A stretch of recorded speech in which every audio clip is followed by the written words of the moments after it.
today's episode of Daily Musings, where I want to talk about education a little bit and schooling a little bit.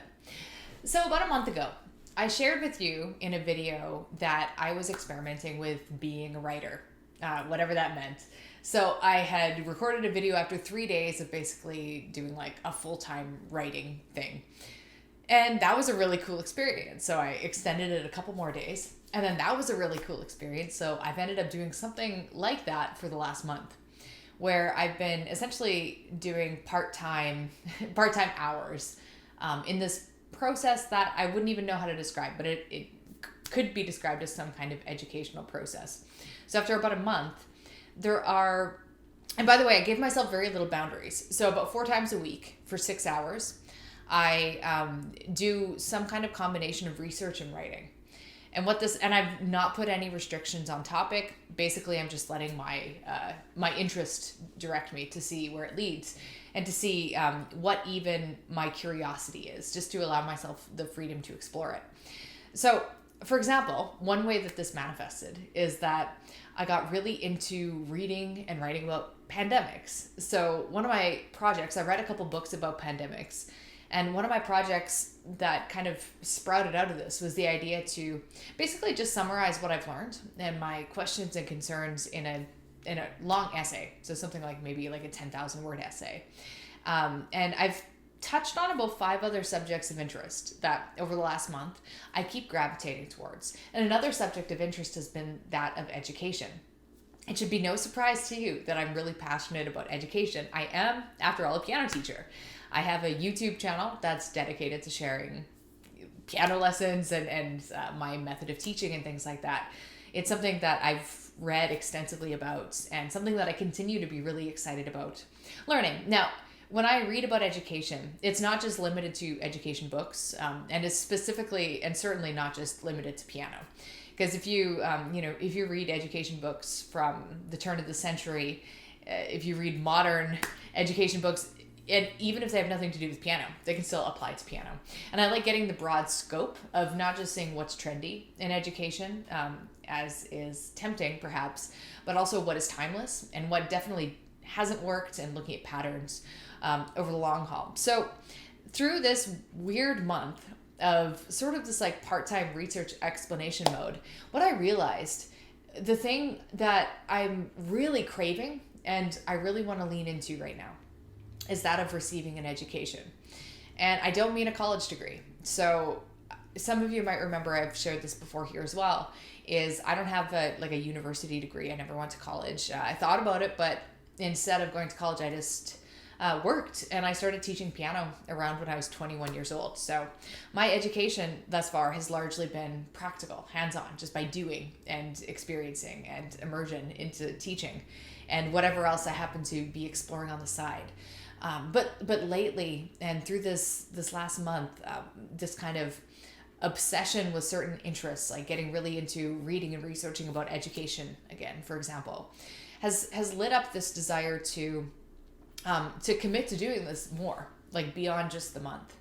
And when I think about doing this, especially since it means like a 20 or 25 hour weekly commitment, the way that I'm approaching it, all kinds of inner objections come up. It's like, Allysia, don't do that. That's selfish. That's not useful to anyone. It's like a purely self-involved endeavor. Just like reading books all day. Like, what's the point of that? Like, get to work. All these inner objections come out, and they're very believable. But I think at some point I kind of just realized, you know what? I deserve an education. You go to university oftentimes so you can get a job, but that's not the only reason, especially not nowadays. If you go to university to get an arts degree, what job are you hoping to get? Like being a professor? Because that might be one of your only options. You do it because you love learning, or because I guess some people do it for social networking reasons and stuff like that too, but it's for your own sake. The value is in the education itself, not in the many interesting things you could do with it in the world, which are likely to happen anyway. So I've been thinking about this a lot, and what I realized is that I'm sort of unschooling myself. So I don't know if you guys are familiar with the terminology. There's like different educational models, and one that is a little bit fringe but fairly popular is the concept of unschooling. So the idea is that you it's self-directed learning where you pick whatever subject you're interested in and then you explore it. So it's not like a curriculum-based learning, which is how schools work. So schools work, it's like, okay, we're teaching you math, we're teaching you geography, this and that, where it's all like in divided boxes. And everyone in every grade has to learn the same things. It's all standardized. So unschooling is basically the opposite of that. It's, hey, you're interested in birds. Okay, so let's do it. Let's like really get into birds and read about them, do some projects related to birds, maybe build a birdhouse by like from scratch, things like that. I don't know, I'm looking at my bird book right now, so maybe that's why that triggered in my head.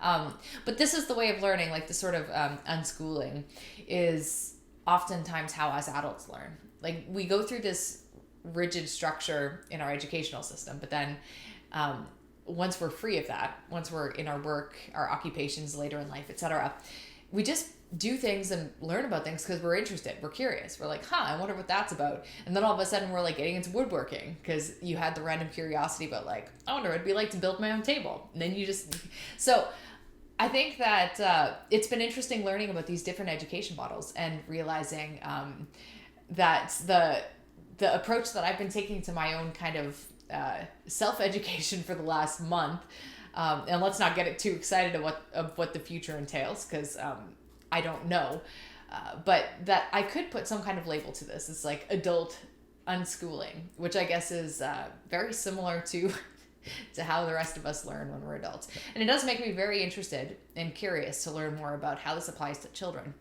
because it does seem strange to me that the way that we learn as adults should be so radically different from the way that we learn as children. And I've certainly had a troubled and checkered past with school.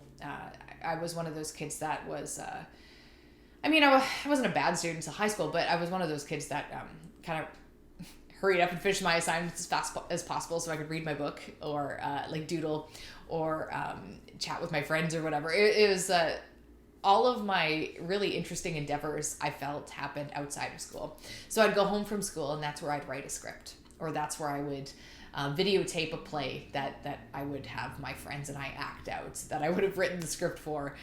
These are things that I did for fun.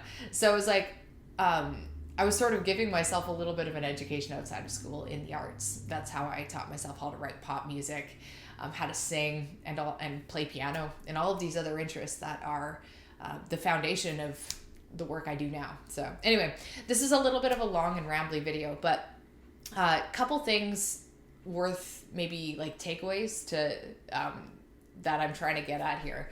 One, just being a little bit more reflective on how adults learn and the concept of unschooling and how that ties into it.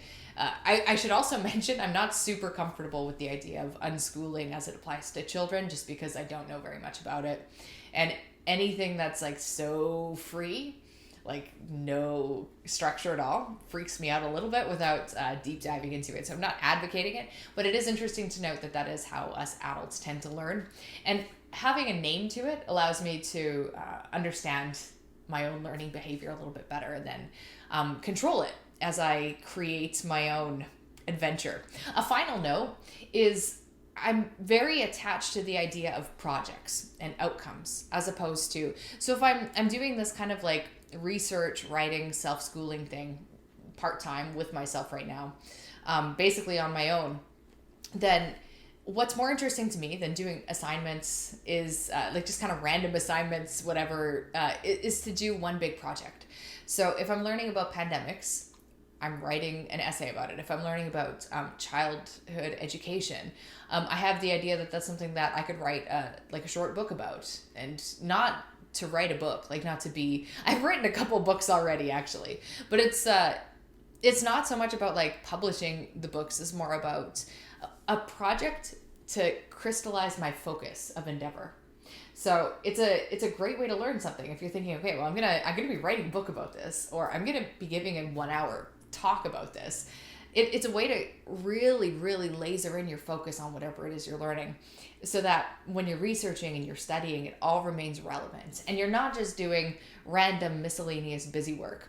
So that I don't have to spend my time thinking about what I should learn, but instead I spend my time thinking about what do I learn that gets this outcome? So, because in the past I've thought a lot about curriculums and structure, and if I were to give myself an English degree or like do something very similar to how people get English degrees, what would I have to learn? Going through all the assignments and looking at syllabi the teachers make and stuff, and I'm like, wait, it's all super super complicated. It's great, I'm sure it has its function, but what if I just focus on an outcome? If I wanted to learn about 19th century literature, then maybe instead of all these like little mini assignments when we get a time copied from a syllabus, maybe it would make more sense to do like a 1 hour podcast about it or something like that, right? So lots of ideas today on the topic of education. Thank you for hanging out with me as usual. I really appreciate it. Happy Wednesday, and I'll catch up with you guys later.